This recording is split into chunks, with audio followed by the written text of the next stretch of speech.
當我哋提到大航海時代，我哋可能會諗到歐洲嘅哥倫布、麥哲倫、達伽馬等探險家，佢哋開闢咗新嘅航線同埋殖民地，改變咗世界嘅地理同歷史。但係你知道嘛？喺佢哋之前，有一位中國嘅航海家，佢嘅航程比佢哋更遠，佢嘅船隊比佢哋更龐大，佢嘅影響比佢哋更深遠。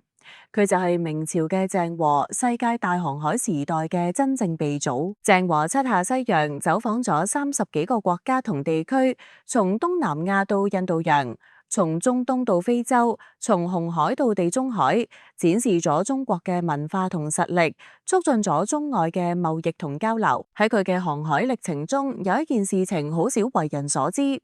咁就係喺佢嘅第4次下西洋嘅時候，有20個隨行嘅中國水手不幸流落喺一個非洲小島上，無法返回祖國。佢哋喺嗰度同當地人結合，建立咗一個村落，並傳承咗600幾年。呢個村落就係肯尼亞拉木群島上嘅柏泰島上家村。咁呢啲中國水手係點樣流落到非洲小島嘅呢？佢哋喺度又經歷咗點樣嘅生活呢？佢哋嘅後代又點樣保持住中國血統同埋文化呢？俾我哋一齊嚟探尋呢一個神秘而感人嘅故事吧。明永樂10年1412年，鄭和第4次下西洋。呢一次航行規模空前，有63艘船，27000幾人。鄭和帶領住龐大嘅船隊，沿住印度洋向西航行，目標係非洲東海岸。喺途中，佢哋經過咗而家嘅索馬里、肯尼亞、坦桑尼亞等國家。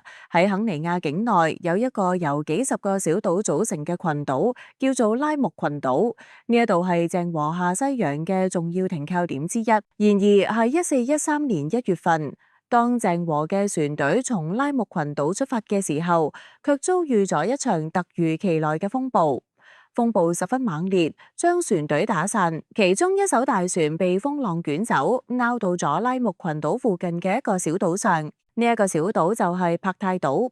呢一艘大船上有20個隨行嘅中國水手，佢哋雖然幸免於難，但係卻失去咗同其他船隻嘅聯繫。由於當時冇無線電等通訊工具，佢哋亦都無法向鄭和求救。而且由於風暴造成嘅損壞，佢哋亦都冇辦法修復大船重新出海。咁樣一嚟，呢20個中國水手就被困喺咗柏泰島上。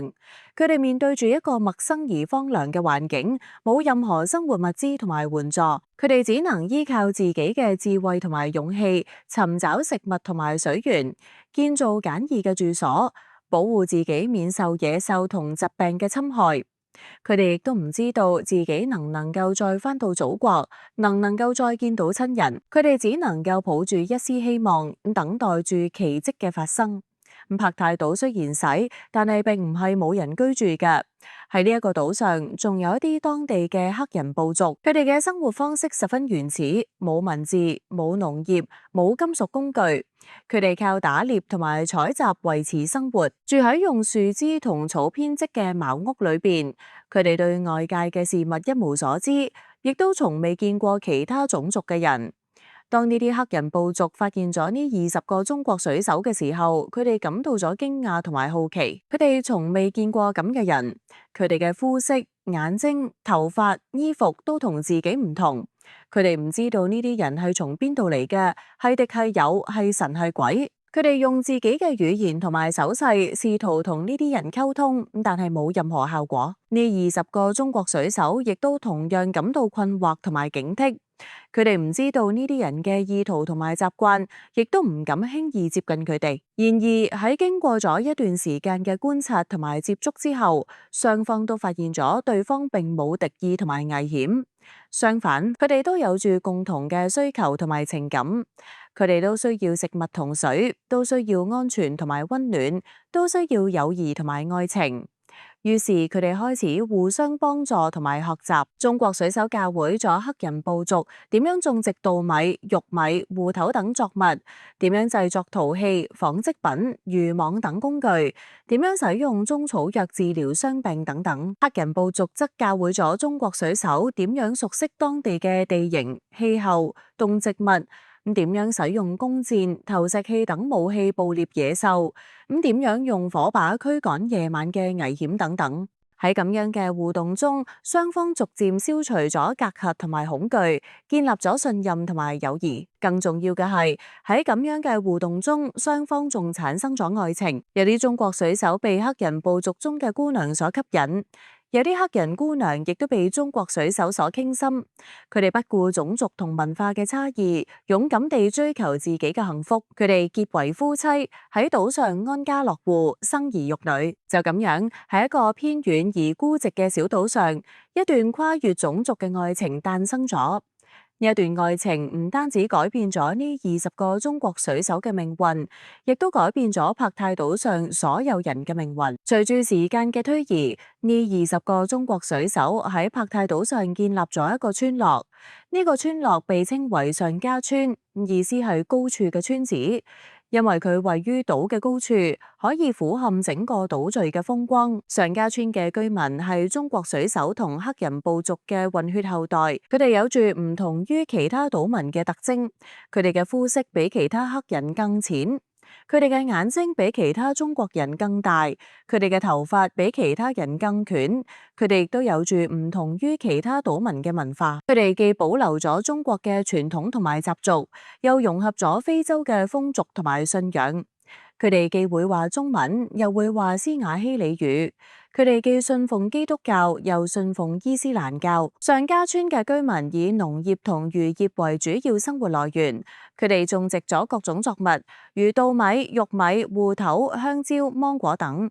佢哋亦都捕撈咗各種魚類，如金槍魚、三魚、鯊魚等。佢哋用自己製作嘅陶器、紡織品、漁網等嘅工具嚟儲存同埋加工食物。佢哋亦都用自己製作嘅木船、帆布、羅盤等嘅工具嚟出海探險同貿易。佢哋同其他島民同外來者保持住友好同和平嘅關係。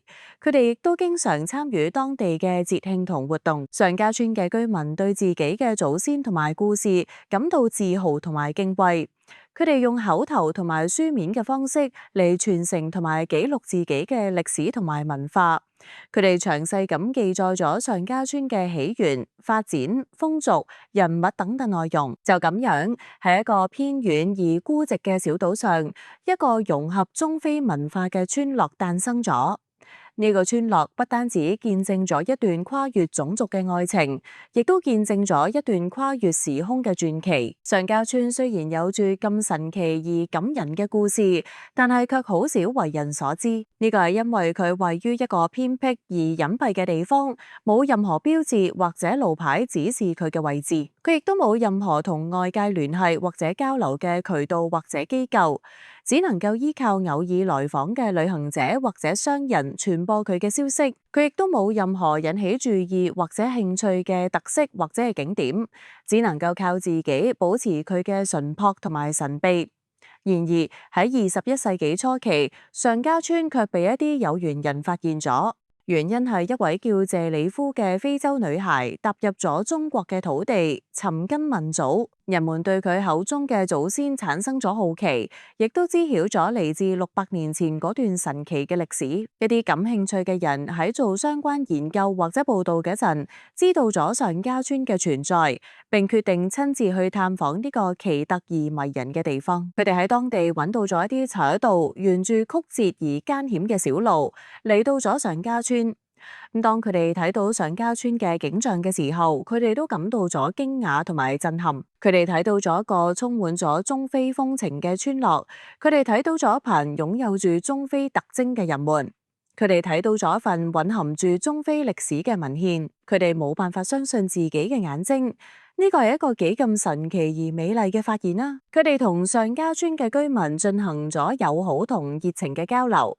佢哋聽取咗上家村嘅故事同埋傳說，佢哋拍攝咗上家村嘅風景同人物，佢哋記錄咗上家村嘅資料同埋數據，佢哋對上家村嘅居民表示咗敬意同埋讚美，佢哋亦都對上家村嘅祖先表示咗敬佩同埋感激。佢哋承諾會將上家村嘅故事同文化傳播俾更多嘅人，俾更多嘅人知道呢個隱藏喺非洲小島上嘅秘密。就咁樣，喺一個偏遠而孤寂嘅小島上，一個被遺忘同埋發現嘅秘密揭開咗。好快，非洲帕泰島嘅人自稱係炎黃子孫，引起咗世界嘅注意。